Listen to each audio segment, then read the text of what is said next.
Tony Spring was already working against the clock to turn Macy's around.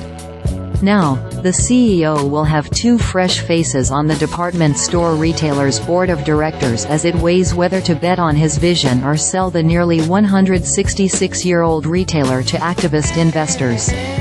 The board appointments, announced this week that put an end to a proxy fight with activist Arkhouse Management, are the latest development in a broader, and so far, unsuccessful effort by Arkhouse and fellow bidder Brigade Capital Management to acquire the iconic but struggling American department store retailer.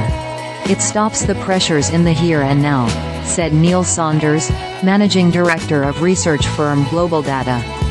But in a way, you're letting the wolf into the henhouse. Arkhouse first made a bid in December to buy Macy's and take the company private at $21 per share. Macy's rejected the offer, Arkhouse raised its bid, and Macy's rejected that offer, too. Arkhouse then launched its proxy fight and put forward 9 nominees to Macy's 15-person board. For Macy's, this week's settlement, an agreement to name 2 of Arkhouse's 9 candidates to its board, could pause the distraction and high costs of a prolonged campaign for shareholder support. For Arkhouse and Brigade, the move could help hand the keys to investors whose emphasis on real estate, not retail, has spurred fears that their acquisition could spell the end of Macy's.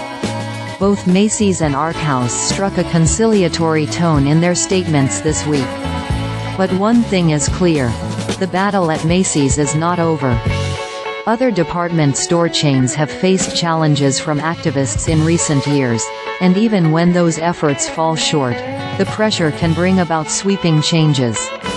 With Kohl's, for example, CEO Michelle Gass left the company to lead denim maker Levi Strauss after a lengthy battle with Kohl's activists.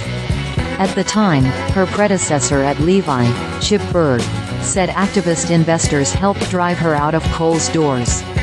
Even before Macy's had activist investors breathing down its neck, Spring faced an uphill battle. The department store, with its flagship store in the heart of New York City's Herald Square and its Macy's Day Parade that attracts the attention of millions of families on Thanksgiving morning, holds a storied place in American retail. But by nearly every metric, Macy's has gotten smaller over the past decade.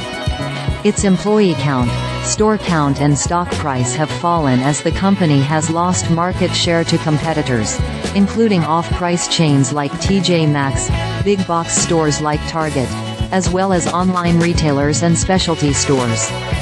Macy's shares, which hit a 10-year high of $72.80 in July 2015 and sank to a 10-year low of $4.81 in April 2020, closed at $19.30 on Friday, ending the week with a market value of $5.29 billion. Macy's said in late February that it expects net sales for the full year to be down slightly from the prior year.